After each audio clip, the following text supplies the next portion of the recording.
Well, everyone, welcome to the latest edition of Goodison Park, my home, and I'm pleased to welcome in an Everton legend, Graham Stuart, to join us today. You okay, Graham? I'm very well, thanks, Chris. Thanks for inviting me. Well, you're very welcome. I mean, relegation has been avoided for another season at Goodison Park, thankfully, going into the final year, the grand old lady, as a Premier League club.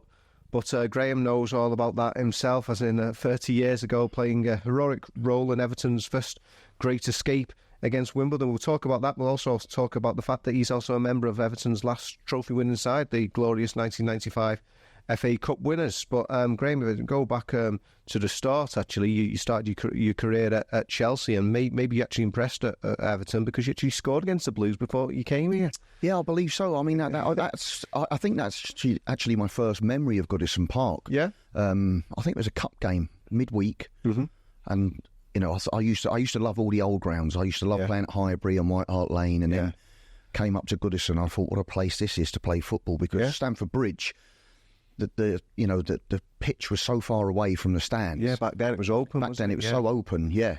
So to play at the Highburies and the White Hart Lanes and the Villa Parks, and then to come up to Goodison, was totally different to what I was used to every other Saturday at Stamford Bridge. Yeah. And it was brilliant under the lights. I think we drew 2-2. Yeah. And I scored a header. Right. And then we took you back to Stamford Bridge and, sorry, but beat you 1-0 at Stamford Bridge to progress. So obviously you caught the eye there, and then it was amazing, you know, the club's most successful manager, Howard Kendall, to take you on that summer of 93. Yeah, I mean, that was an honour, really, more than anything. Because, I mean, I'd grown up, you know, 13, 14, 15 years of age when football, you know, is a big influence in your life. Just happened to be when we had our greatest ever side, the 84-85 side, with the Reedies and the Sharpies, the Trevor Stevens, etc. You know, and I grew up watching that side. How brilliant they were. Lad, yeah. Even though I was a London lad, I mean, Everton was so predominant in that period of time, under Howard Kendall as well. So I grew up, and then to think that a few years down the line, that the great man picks up the phone and asks you to come and speak to Everton Football Club. Yeah, but it was a state of flux then. Your first season, you started well on the Howard. I think was it the 3 wins at the start of that season, but then he'd gone by December. Yeah, it was, I think I came in. Sheffield United was my first home game. Yeah, and Tony Cottee scored a hat-trick. We won 4-1. But I think they'd gone down to Southampton. I think they'd won at Southampton. Right. So got off to a real strong start, as you alluded to there. But then it sort of unravelled a little bit, and I think there was a little bit of stuff behind the scenes going on, and Howard ended up leaving, and then things changed. I think Jimmy Gabriel took over for a period of time. Jimmy was a great guy as well. I mean, he was never going to be permanent manager, and he knew that he was only there in the caretaker role. But there was a little bit of unrest and flying around. But then I think it was Mike Walker came in there, didn't he? So you know, and Mike had done fantastically well. His credentials were probably as good as anybody's, you know, in the Premier League at the time, because he'd had such a fantastic year with Norwich, and you know, the famous game out in Bayern Munich that they won, and so his stock was high. Yeah, so it wasn't a surprise that he came, but unfortunately for Mike, I don't think he ever got his head round Merseyside football. The magnitude of the job. Yeah, you know, because one of the first things that ever hit me when I came up to Merseyside is the intensity of it all. You know, and I mean, don't get me wrong, I'd never suggest that Evertonians or Liverpudlians are more passionate fans than a Chelsea fan or a Tottenham or an Arsenal fan, but it's a bit more diluted down in London because you've got more sides, you've got bigger capacity of area and what have you. But when I came up onto Merseyside, and you got the kids running up with fish and chip bags, and can you sign me fish and chip paper and all that sort of stuff, and I'm thinking, this place is mad. And the goldfish bowl. Yeah, it's a goldfish bowl. It's the perfect way to describe it, Chris. And I just thought to myself, you need to get your head around this quick and understand the magnitude of the place and what it means to the people. And unfortunately for Mike, for whatever reason, I don't think he really got his head round it soon enough. Yeah. So come the end of the season there, after he did, it was still a great surprise that Everton found themselves in that position, because it was the first time ever. They'd gone down to the last day of the season, and obviously it was the Premier League was only new then. I've been going a couple of seasons, and Everton's status was in danger then. Yeah, I mean, and something I'm not proud of. I mean, don't get me wrong, it's a famous game in our history, but for all the wrong reasons. You know, and I've never lost sight of that. You know, Everton Football Club should never have been in that position. And it wasn't a great feeling to be thinking that you could be part of a team that takes takes our great club down, and for the first time in our history. So thankfully, it all worked out in the end, but not without its problems. Yeah, I mean, we was talking, my old boss and your friend Dave Prentice, he recalls a conversation you had with him before the game when who was on penalties, and you broke the news to him that, you were going to have a go. I mean, and somebody said I'd never taken one before. Right. I think it was Dave actually that I'd spoke to, even a couple of weeks ago. I think he mentioned it. He said, you do realise you'd never taken a penalty before that? And I thought, well, sums me up daft. Like, but no, I knew I was going to take the penalties. But I mean, I just go back to the start of the game, and any manager in any league anywhere in the world will turn around, especially in an important game like that, and they'll say, like, first 15, 20 minutes, make sure you're nice and solid and you do the right things and all that sort of stuff. And we found ourselves 2-0 down in that 15, 20 minute period. Yeah. And you just wanted the ground to open up and swallow you, because I know it sounds a daft thing to say, but the silence was deafening around Goodison Park. It was horrible. Yeah. And then somehow, some way, I mean, Anders, absolutely hacked down in the box, wasn't he? Yeah. But slightly made up for his crazy handball incident for the first goal. Because for those who don't know, he gave away. Yeah, he gave away the first goal, and to this day, I mean, I love Anders. I'll get on great with Anders. He's a brilliant guy. But even he can't explain what he was thinking when he just inexplicably put his hand up and gave the penalty away. And then obviously there was the incident between Unzi and Gary Ablett, God bless him. Yeah. And the ball ends up in the top corner and we're 2-0 down. It was all messy. Everything you didn't want it to be. And then when Anders got the penalty, I saw Nev walking up the pitch with the ball under his arm. Yeah. And he keeps walking and he keeps walking. I'm thinking, I know you're a lunatic, Nev, but even you're not mad enough to go and take a penalty. So he sort of got towards halfway now and give me the ball, Nev. Yeah. So he threw it to me, and the longest walk of your life, by the way. Yeah. Walking up to the penalty spot there. And the park end was being built. Yeah, it was like the skeleton of the stand. So there was workmen behind the goal and hard hats, etc., etc. And I put the ball on the penalty spot, and I'm thinking, just every coach again, you go back to basics, don't you? Hit the target, don't change your mind, all that sort of stuff. So I put the ball on the spot, thinking about all this sort of stuff. I knew exactly where I was going to put it. Yeah. So I stepped back and I looked up, and all I could see was kids swinging in the trees of Stanley Park. It was the only vantage point he had. I mean, tickets were at a premium on that day, so it was any vantage point was bingo kind of thing.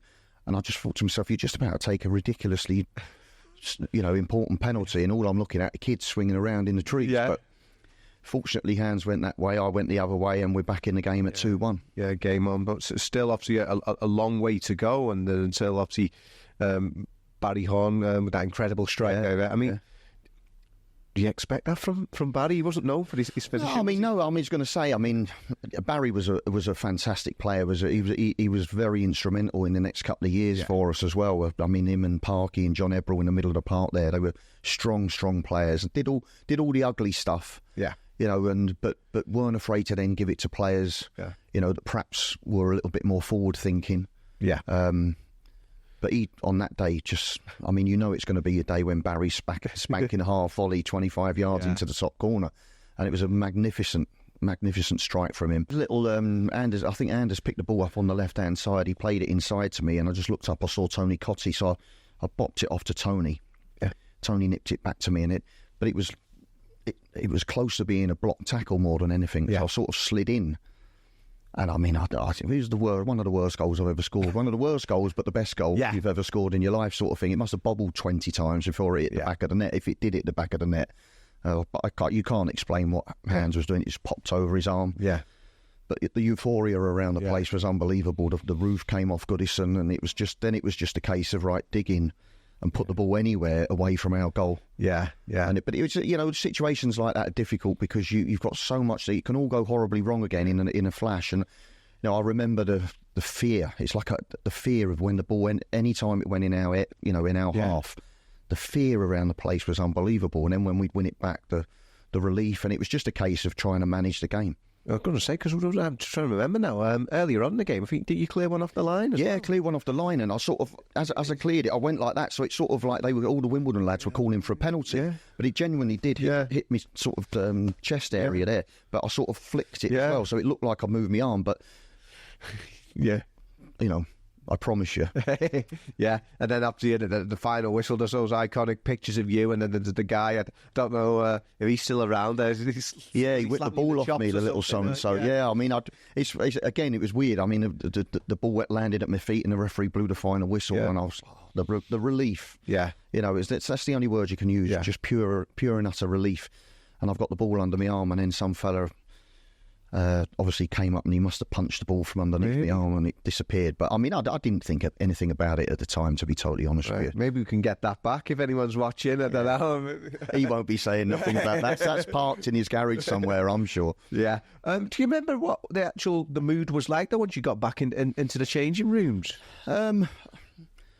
Obviously relief. As I said, that's the big word. You know, euphoria of making sure that we'd retained our status. And I think we just probably cracked open a few beers. I mean, there's certainly no champagne flying around. It's not a champagne moment. No. You know, again, that's why I'd like to stress to people, you know, there was no like big, massive celebration thinking, oh, well, you know, like you've won the cup or something like that. That's a different kettle of fish. This was a more refined relief celebration, should we say. Yeah, it was only 7 years since Everton had been champions at the time. And obviously the following season, unfortunately, things didn't get any better for Mike, and then he was out the job of the international break when Joe came in. Yeah, I mean, we'd struggled. I mean, I think the most important thing when you come to a big club like Everton or in any football club really, you've got to have the senior players on board with you. Right. I think Mike lost a lot of the senior boys. Yeah. And you're in trouble once that happens. Yeah. Especially with the stature of the senior players that we had at the time. And it just never... I liked him as a guy. Yeah. He was a nice guy. There's nothing wrong with him as a fella. And Dave Williamson, his coach, I quite enjoyed working with Dave. He had some good ideas and what have you. But it just didn't fit. It wasn't the right fit. And unfortunately for Mike and Dave, they had to depart the scene. Yeah, but what a start for Joe. I mean, interesting that we're saying this now a week on from Everton's 2-0 victory against Liverpool last week, first one for 13.5 years. Actually, there are parallels, certainly with Dominic Calvert-Lewin's goal in front of Gladys with Big Dunk. What a start it was for Joe. Unbelievable start for Joe, wasn't it? I mean, it was perfect for him. He was writing his own script to Merseyside derby for his first game. But I mean, funny enough for me, it was a start of a little bit of a poor patch for me, because Joe had analysed what was happening. We were struggling. He felt we were a little bit soft, and he needed to toughen the side up a little bit, get some, you know, the Dogs of War. Dogs of War. Well, yeah, he called it the Dogs of War. I think to this day he sort of regrets that, because he's had to stick with that for the rest of his life, hasn't he? But I could understand what he was saying. Yeah. And it's like you say, he got Joe Parkinson out of the reserves. He got Andy Hinchcliffe out of the Reserves, and he put them in there. Joe Parkinson was an Iron Man, Joe. Yeah. He was such a strong player, and he just felt that we needed strengthening in the middle of the park. So that left me out the side. Yeah. You know, not that I ever shirked a tackle or anything like that, but I wasn't a Barry Horn, and I wasn't a Parky, and I wasn't a John Ebrell. Yeah. But I couldn't do anything because we started to win games. Yeah. So you want to knock on a manager's door, but what's the point? He's not going to change the side. And if I was a manager, I wouldn't have changed the side. But that night was just brilliant for him. Yeah. And it was great for us. And you never ever forget Big Dunk come charging into the far stick there and heading it in front of the Gladys Street. And that was the start of what was a huge turnaround in events at the club. Yeah, I mean, of course, Dunk was only on loan at the time, but I guess that was a sort of a pivotal moment for him. I mean, what was he like to have as a teammate at that time? Because he's still only a young lad, he's like yourself. Yeah, Dunk was great. I mean, he'd come with Ian Durant. Yeah. So he had that connection with Durante. Yeah. And he was a brilliant guy as well, and a really good player. I liked Durante a lot as a person. But Dunk was he was the iconic figure the Everton fans was crying out for. The famous big nutter number 9, as it were. So. But, he was a good player, and he never got credit or enough credit. He did from us, obviously, but not from the outside world. He was like a battering ram, and he was, stick the ball in the box and he'll come firing in and what have you. And he was brilliant at that. Yeah. But he was very good with his feet as well, Dunk. Mm-hmm. Yeah. He was a lot tidier with his feet than perhaps people gave him credit for. Yeah. But he was a big game player, Dunk. Yeah. If it was live on Sky, he'd be the best player on the park. Yeah. If it was Liverpool, Man United, he'd be the best player on the park. every so often, if it was Coventry at home, it wasn't the Duncan Ferguson that we saw. So you had to kind of offset the big man every so often. But he's become an iconic figure for the football club. Yeah, I mean, talking about big games, if I move on to that FA Cup semi-final at Ellen Road, you're very much back in the frame there. I mean, an amazing day for the club, an amazing day for you too. I mean, David, it was just sort of epitomised the turnaround under Joe. Yeah, I mean, we'd started off on the cup run. I think we'd had Derby, Bristol City was up. Bristol City was the big game, by the way, because we were awful. We'd had a bit of sickness in the camp as well, so Joe had to change the side. It was tipping it down with rain at Ashton Gate, and it was just a horrible game. And we fell over the line in that. Jacko 20-yard volley on his left foot. I mean, again, that's when your name's on the cup. Yeah, Jacko scoring a left foot volley. But we scrambled through that because we got battered. Yeah, that was the only game where we got away with it a little bit. Yeah. And then we had Norwich. Yeah, Newcastle at home. Dave Watson scored the winner against Newcastle.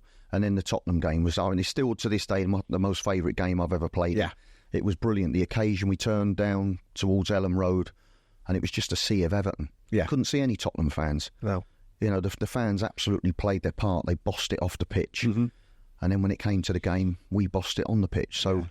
And I'll never forget running out. We had 3/4 of the ground. Yeah. Brand new stand. As you ran out the tunnel, Tottenham had the brand new stand. I think it was 19,000 it held. And they got all of that. Yeah. But we had the real atmosphere. Yeah. It felt like a home game. Yeah. And from minute one, we just dominated the game. Yeah. You know, unbelievable start for us. And again, Jacko, near post flicking header, put us 1-0 up. And then came in at half time and it was, come on, lads, you're 45 minutes from an FA Cup final. Look, let's dig in. Don't give anything away. We hadn't conceded a goal in the cup run all the way through. And then I think it was Ian Walker, when it scuffed his kick to Ridders. Yeah. And Ridders ran through, and I just followed it up basically, and Walker saved it, and it was an open goal. Couldn't miss. Yeah. Tapped it in, and off we go 2-0. And we knew then that the likelihood is we were going to win the game. Yeah. And then we got that dodgy penalty given against us. Klinsmann scored, didn't he? Klinsmann stepped up and scored it, and then they had a 2-minute spell there where they came at us a little bit, and Nev made a great save. Yeah, Stuart Nethercott. Yeah, struck it with his left foot, and Nev saved it with his legs, I think. But we literally went up the other end then and broke away and scored. Yeah, Ammo had come on. Great substitution, Joe never made. Yeah. So I'd never nick that story off Joe because he tells it better than anybody. But it's a brilliant line, and it's a brilliant story if ever anybody gets the chance to hear it. But Ammo came on and did his little bit, crossed it in for him at the far post, and he came flying in and made it 3-1. Yeah. And then again, Gary Ablett breaks away up. Yeah. You know, still going for it with what, 10 minutes left or whatever it was. I can't even remember how long left. But, you know, Ninja was running up the wing there and whipped it in. Yeah. And then there's Ammo to slap it in 4-1, and we're in heaven then. Yeah. And you enjoy the moment, and it was as good as it gets. Yeah. I know obviously you had Manchester United in the final, but did you feel that you were going to win the cup at that point? I don't think you can ever turn around in a cup final against the best team in the country and think that you're going to win the cup final. I think we were more than confident in ourselves, and you know, we were on such a good run in the league as well. Yeah. And so we were coming into the game with a lot of form. Yeah.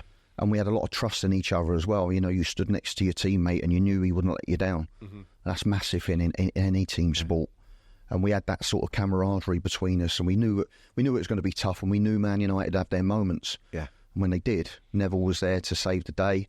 I thought David Unsworth on the day was outstanding against Mark Hughes. Yes. You know, he was always a tough opponent. Mm-hmm. You know, the boys in midfield did their jobs, and you know, it wasn't the greatest cup final you've ever seen in your life, that's for certain. But you don't care about that, do you?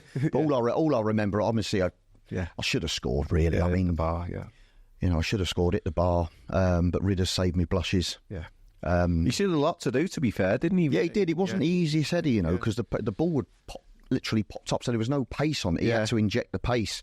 So fair play to him. It was a good finish, actually. Yeah. And then it was a case of, can we get through it, manage the rest of the game? I think my lasting memories, my lungs were burning. Really? Honestly, 5 minutes to go. And I mean, it saps your strength anyway, that pitch. Just the occasion itself and the effort to obviously beat the likes of Man United. My lungs were absolutely... I was praying for the ref just to blow the whistle so we could get off. Yeah. And when he does it, I mean, crikey. Yeah. You know, when I was that high and I was watching teams playing FA Cup football, and to think then that you're going to walk up them steps and pick up the FA Cup was like a dream come true. Yeah. Were the family there? Yeah, my mum and dad was there. Yeah. My sisters were there. My girlfriend at the time was there. She's not here now anyway, so poor girl. But they were all there, and we had a party up in London, all set up. So we all had our families there, and everything was there. The champagne was flowing, the drinks were flowing, and as you would imagine, I remember like there was this like big scene going on in the far corner. And Dunk had come in all his Scottish gear, kilt on and everything like that. And all I remember is the big fella on the table and his kilt's above his head. Wow. And he's just dancing away in the kilt's above. And I'm looking around, I'm thinking, where's my sisters? Yeah. They're around the edge of the blooming table. Wow. I was like, get yourselves back here. But, no, it was funny. It was good. It was a great night. I think Dave Watson went to bed with a cup. Yeah. And never went home, did he? Yeah, never. That's Nev. I think the interview afterwards. I think they said to him, Nev, why do you go? He said, listen, when you spend the amount of time I do with these lot, he said you'd want to go home as well. Yeah. In true Nev fashion. But that was Nev all over. He is what he was. He was, he was a magnificent goalkeeper. Yeah. And but he did things in his own way. Yeah, and it was to be expected back then. You know, there was the demand for trophies. Unfortunately, it's been too long now that we haven't seen that. But I mean, coming back to Liverpool, having the open top bus around the city as well. I mean, that must have been great to be. Yeah, I mean that came on the back of us obviously leaving the hotel in London. Yeah, and I mean, it was typically. I mean, do you know what I loved about us in that? I mean, we played hard on the park, but we had a good go off it as well. Yeah. And you know. Technically, it's not the correct thing to do, but everyone was. We were all on a level playing field back in the day because it was that kind of culture. Yeah. Whereas, I mean, today that would be absolutely frowned upon, and it would never happen. But we had a great team spirit, and it came from being off the park as well as on it. And we got on the bus at 10:30 in the morning, and the first thing I heard was this and a can of Labatt's or something like it. I think was. We had a load of cheap lager in the back of the coach, and like everybody was on it, and we were banging on the windows, and all the traffic, people were tooting their horns and all that sort of stuff. And we enjoyed it. I think we got up the M6, we got up to the Hilton Park services, you know, and we needed to stop off and get something to eat or whatever it is, and we took the FA Cup into Burger King. And it was like people's faces. Like, I mean, can you imagine that today? You know, all the security around, and we're just rocking up into Burger King with the FA Cup. It was like, exactly. It was mad. But it was great because they obviously wanted pictures and stuff like that. It was just mad. And then we carried on up to Merseyside and got back and jumped on the bus and. Evidently, we went round Liverpool. Okay. But, no, they're great scenes. And in fairness as well, not just Blues, there were Reds out. You know, clapping us as well. So I think the city was just delighted that we'd got some silverware. Yeah, but really said that incredible camaraderie and team spirit as well. It's incredible what Joe had done with that team compared to where you were a year before. Yeah, and great credit to him, himself and Willie Donaghy. They totally transformed the football club. Yeah, there was belief. There was an energy about the place that was a lot better. Yeah, and it was really like you know from. Pretty much getting us safe. I think we got safe at Ipswich. Yeah, penultimate game of the season. I think Paul Rideout scored in that as well and got us safe.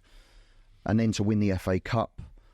But it was the following season that was the best one for me. Yeah, because all of a sudden we started to build a side and we started to add a little bit of stardust to what was already a really, really strong side. Yeah, mentally as well as physically. But then you got your Limpars and your Kanchelskises and you had that little bit of sprinkling of stardust coming in as well, and it moved to elevate. I think we finished 6th that season. Yeah, I was going to say Everton's only top half finish in the first decade of the Premier League, and like you say, with Andre coming in, you were playing up top a lot more. Yeah. I mean, you enjoyed your best goal scoring season. Yeah, I did. I think I ended up with 15 that season, and it was great. I mean, it was either playing up top with Duncan or Paul Rideout. I mean, me and Paul had quite a good understanding. Yeah. Paul was an underrated player. Mm-hmm. He was very, very technically really, really good, Paul. Great first touch, could hold the ball up, knew where the back of the net was, and, you know, took a lot of the brunt off me as well. Yeah. So, but we sort of had two kind of systems. When we played at home, we were more of a regular 4-4-2. Yeah. And when we played away, I sort of played like more of a 4-4-1-1, and I played in that sort of 10 role, what they call a 10 role now. But it was flexible. But I was with Joe. We went down to Jimmy Husband's funeral. The pair of us. We went down on the train with him a few weeks ago. I say, do you remember that, Joe? He always used to get me to do Andre's running, and he used to say, "Why?"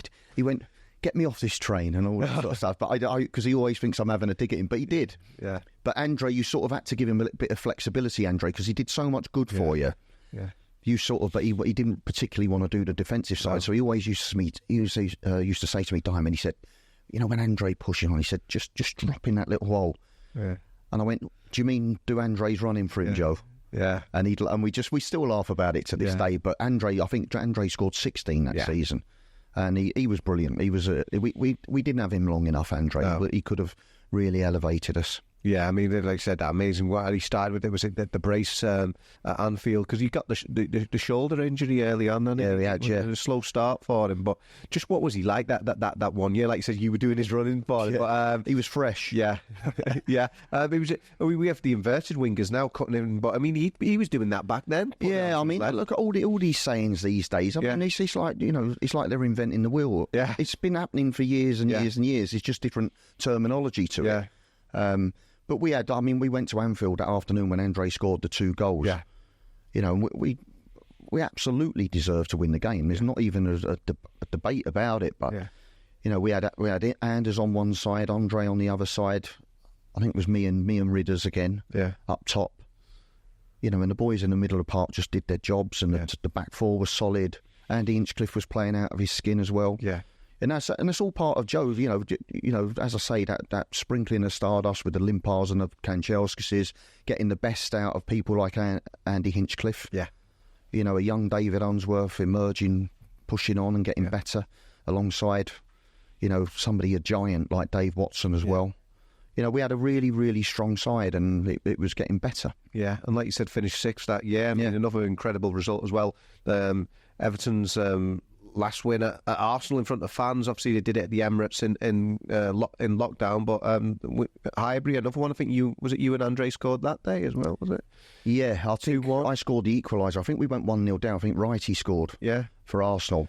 And he said that's the first time Joe. He pulled me before the game, Joe. And I was playing really well. I was full of confidence and playing some really good stuff. Probably the best football of my career. Yeah. Bar being a young kid at Chelsea, and I started off really well. And he pulled me before the game. He said, "Listen to me." He says, "You don't know how close to the England squad you are." Yeah. And I went, "What?" Terry Venables at the time.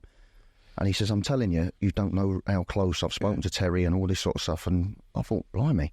Yeah. And I went out and had another good game, scored the equaliser, and Andre was, never heard another thing. Yeah. But you look at it, and I look back and think to myself, as much as you might have been playing well and might have been knocking on the door a little bit at the time, if you actually look at it, you had Sheringham, Shearer, Big Les Ferdinand, Robbie Fowler. You're not getting into that.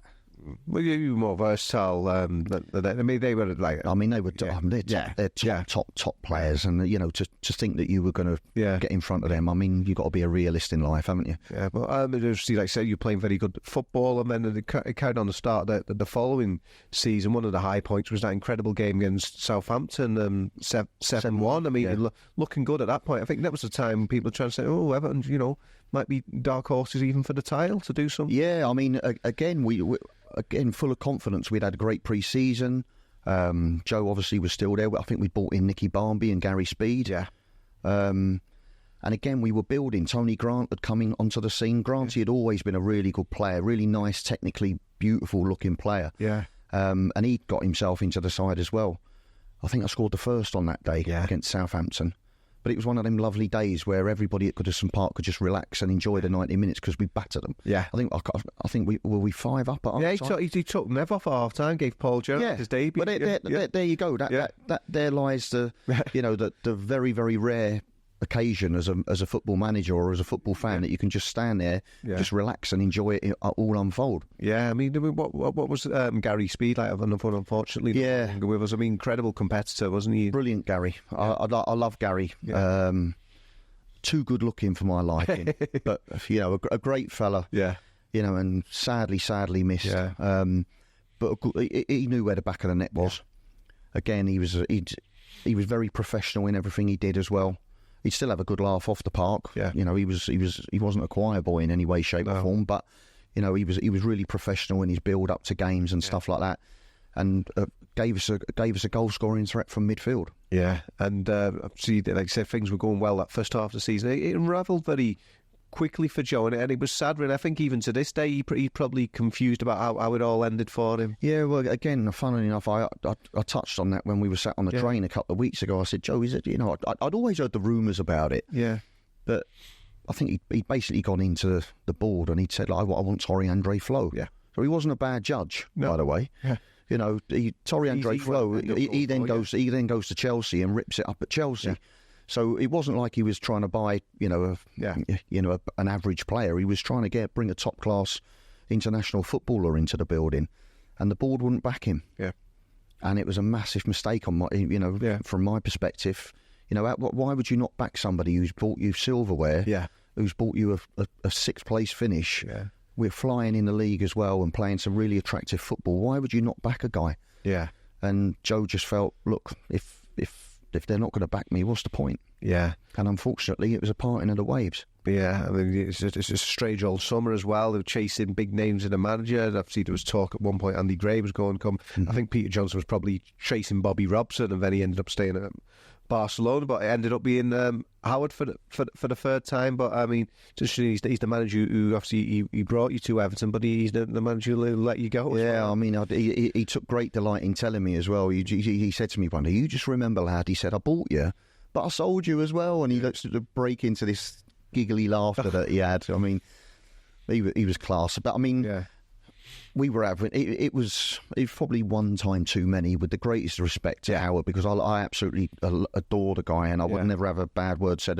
about him. Yeah. But it was probably one visit too much. Yeah, and it just didn't happen, and we were floundering towards the bottom of the league. Yeah. And I knew there was interest from Sheffield United because Nigel Spackman, my former Chelsea teammate, was the manager. Willie Donaghy was working with Spackers. Right. And Willie was Joe's assistant back at Everton. So I knew there was interest from Sheffield United. And I got a phone call from Howard in the afternoon. Yeah. And he said, "Meet me at the Logwood Mill, lad." Yeah. He said, "I need to speak to you." I knew what was coming. Yeah. So I drove down to the Logwood Mill. And I walked in and he sat in reception. He's got a cup of coffee in front of him. And I thought to myself, this must be serious if he's got a cup of coffee in front of him. Yeah. And he said to me, "All right, lad, good to see you." And I went, "All right, Gaffer." He said, "What do you want to drink?" I said, "I'll have whatever you're having, Gaffer, I don't mind." Yeah. And he said, do you want a coffee? Do you want a half a lager? Do you want a glass of wine? What do you want? I said, "Look, Gaffer, whatever you're having, I'll have." He went, "Well, in that case, lad, we'll have a bottle of the sparkling stuff." Okay. And we ordered a bottle of champagne. And we sat in the corner of the hotel with a bottle of champagne, and he got rid of me. Yeah, but he was brilliant though. He was the way he did it. I mean, as I said, I knew what was coming, and he didn't have any money to play with, and he said, "Look, my hands are tied a little bit." He said, "I need to make something happen." Yeah. He said, "I want the two boys at Sheffield United, Cole Tyler and Mitch Ward at the time he wanted," and he just said, "The deal is I can't have them unless you go the other way." And I was sort of, I don't know, I just think out of respect than my own personal thought process. Yeah. I mean, it was difficult because we weren't having a great time. No. And Sheffield United I think they were about fourth in the Championship at the time. Yeah. And they had Don Hutchinson. I'd known Don. Paul McGrath was still playing. Yeah. Alan Kelly was in goal for them. Yeah. You know, so they had good stock. They had some good players. Yeah. So I thought, well, you know, perhaps a fresh start isn't a bad thing. And plus the fact I didn't want to mess Howard's plans up. No. But I mean, probably not long after you just enjoyed that derby win as well with Danny Cadamartri. Yeah, Danny had scored, hadn't he? He was, I think that was his first derby, wasn't it? And he scored the winner or whatever it was. Because I remember seeing you on the photographs for that one. So I mean, it was always going to be tough for you. Like you said, you wanted to go with what the gaffer's wishes were, but I mean, it wasn't have been easy. Yeah, I mean, it wasn't an easy decision to leave because. Yeah. I loved Everton. Yeah. Well, I still love Everton to this day. It's a huge part of my life. Yeah. I mean, I spent 22 years in London before I came to Merseyside, and then I ended up back in London after Sheffield. I was only at Sheffield United for 15 months. Yeah. And then I went down. Alan Kirbishley took me to Charlton. I was then 6 years at Charlton. Yeah. So I've spent pretty much 50-50 of my life either in London or up here on Merseyside. and Merseyside will end up winning in the end. Yeah. But so it's for somebody like Howard Kendall to have such a big influence on not only my career but my life. Yeah, is huge. Yeah. But we're going to come on to obviously your stuff at Everton now. But before then, you obviously you did well at Goodison Park because you ended up. I think I was checking the records. You scored 3 times for Charlton coming back to Goodison. Was it 3? Was it? Yeah. I remember. I scored a penalty at the Park End, funnily enough. But I think we were 4-0 down. I think Kevin Campbell had scored a hat-trick. Okay, so fresh. So I took the penalty, so it didn't really matter. But I smashed it in and I actually got clapped. Yeah. So did you celebrate it much? Well, what's to celebrate? If you make 4-0, 4-1, I mean, it's always nice to put the ball in the back of the net, but it doesn't mean anything, did it, in the game? But I think we came back a couple of years or a year later, and we beat Everton 1-0. And I tapped one in, I couldn't miss. Yeah. It was right at the far post in front of the Gladys. I just sort of kept my head down. I thought, no need. Yeah. So, I mean, I know people talk, I don't get why people don't celebrate, but I didn't want to rub people's noses in it. I mean, they'd been good as gold to me over the years, and I was still always wanted to. Don't get me wrong, I was having a brilliant time at Charlton, and we had a really, really good side at the time. And obviously, I did my best for the club you play for, but there's still that underlying respect you have for the fans and the football club. Yeah. So how did the whole ambassadorial role come about then? Yeah, I mean, I'll give myself a little plug here, give the sport a plug. I was at Bellevue Speedway. Yeah. I love Speedway. Right. Yeah, absolutely. I had done as a kid growing up in Wimbledon. I used to go to Wimbledon and watch the bikes. What was the team there then in Wimbledon? What were they called then? It was the Wimbledon Dons. Okay. So it was Thursday night. I used to take my pocket money and go up there and watch the bike. I loved it. Still to this day, love it. Yeah. But I was at Bellevue Speedway and I got a phone call and it was Bill. Yeah. And he went, "All right, son." I went, "Hello, Mr. Kenwright, how are you?" He said, "I'm all right." He said, "What are you doing with yourself?" I said, "Well, I'm just doing a bit of the media stuff." And he went, "Right." He said, "What about if I asked you and Ian Snowden to do an ambassador role for me with Sharpie? Sharpie's already here. Yeah. Would you be prepared to do that?" And I went, "Do you know what, Mr. Kenwright?" I said, "I don't even have." It took me like 0.2 of a second. I said, "Of course I would." Yeah. He went, "Well, do me a favour, 2 things." I went, "What?" He went, "Get off Chelsea TV and smarten your mate up." Wow. And that was it. You were all right. You had to smarten your mate up. Yeah, I just smartened my mate up, didn't I? But I just laughed and he said, "I'll speak to you tomorrow." Yeah. And that was it. Done and dusted. And we went down to London and went down to his office and we did a bit of press and stuff like that. And I've been here ever since. Yeah. I mean, what's that like? I imagine it's a very varied role in a good way, in that no 2 days are necessarily the same. Yeah, it's very, very, very diverse. Yeah. Literally, it can be anywhere. Yeah. Doing anything. Obviously, predominantly the match days are our favourite times, and build up to match days. We take match day sponsors, ball sponsors on little tours before the game. We'll do some meet and greets on the side of the pitch. Yeah. Every so often Sky might want to speak to you about a couple of bits and pieces. During the week, I mean, unfortunately, we go to too many funerals. Yeah. To presents. Yeah. For, people tend to want to have somebody from their football club. Yeah. It means a lot to them on somebody's last day of, saying goodbye to people. It's lovely to have a bit of presence from the football club. So unfortunately, we end up going to too many of them. Yeah. We used to do a lot more hospital and school visits than we do. I mean, COVID killed that a little bit because you have to be extra careful these days with visits like that. But we walked up, we've done some really difficult stuff as well that perhaps people don't think about. I mean, me and Snod's got a shout, "Can you go and see a couple just down the road, Walton Lane or such, literally down the road?" They'd had premature twins. Yeah. And one of the twins, unfortunately passed away. Yeah. The other one had survived. Said, "Can you go and see him?" Yeah. So we'd literally get to the gate, and we're walking up to the front door, and I'm thinking to Snots, what do we say here? Yeah. How do we deal with this? We're not been trained to do it, but it's just the badge is so powerful. Yeah. So we walked up, we knocked on the door, and give them a cuddle, and we sat and had a cup of tea, and you just try and be as humane as you possibly can. I think it's just the fact that somebody from their football club. Yeah. He sat in their front room with them in their hour of need, as it were. Yeah, you're the human face of football. Yeah, that sort of thing. So things like that people perhaps don't see, but are quite important to, the relationships between, the community and the football club itself. But you do have fun too. I remember seeing a lovely event for was it World Down Syndrome Day, and you the two teams there, the opposition managers. Brilliant. That was great. Honestly, we did that. That was not so long ago, was it? It was fun. I mean, Seamus is brilliant with the Down syndrome kids. He's always Snods and Seamus tend to have got this little thing going between them where they always do the Down syndrome kids. But they're great and they're such fun. The enthusiasm. People. Oh, it's brilliant, the Down syndrome. Honestly, some of the celebrations in F5 side. I think it ended up about 8-7 the game. It's a ding dong battle, wasn't it? But we said to him, right, by the way, there's the camera. I said, so when you when you score, get up there and some of the pictures. It's brilliant. But they're such enthusiastic kids, bless them, and it was a great. I love the stuff like that. Yeah. And the Goodison Park itself, obviously, that's the whole point.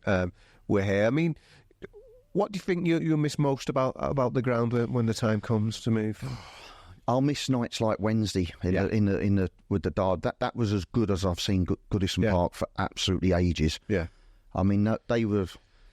I mean, I think coming into the game, if we're really, really all honest, I don't think anybody saw that coming. No.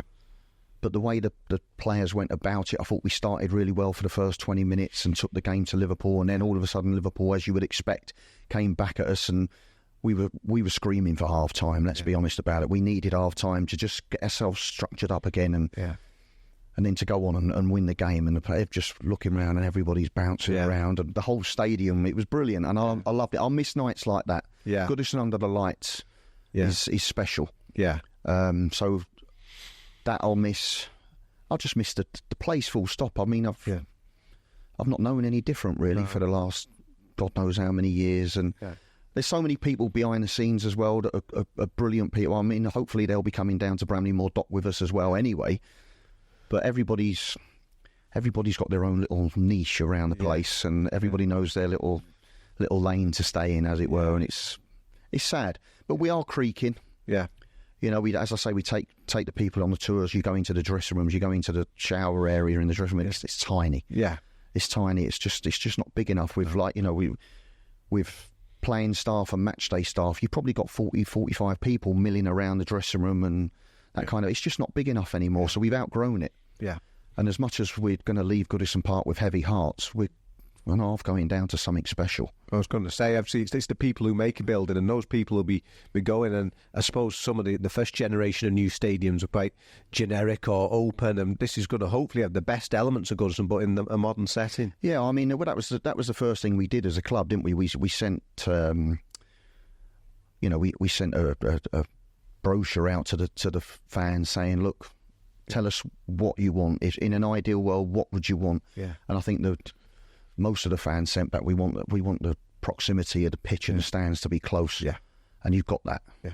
Really, really got that. I mean, I've been lucky enough to go down on a few occasions and stand in the home end, and it's like that. Yeah. And it's going to be special. It really is. Yeah. And I think it's about building memories down at Bramley-Moore Dock now. Yeah. You know, we'll enjoy the last season. Yeah. And we were talking about it for a few of the lads, back at Goodison of it last week. I was with Reedy actually, and we were talking about it. I'm saying it's hitting you now a little bit. This literally is going to be the last season coming up, and depending on cup runs and what, you could literally only have 19, 20 games of football left at Goodison Park. Yeah, and that's when you start thinking about it. It's well up a little bit, don't you? Yeah, and it's going to be tough. But it'll be tough for a lot of people because it's it's the only thing people have known. Yeah, absolutely terrific. Thank you so much, Graham Stuart. It's an absolute pleasure. Thanks, Chris. Goodison Park, my home.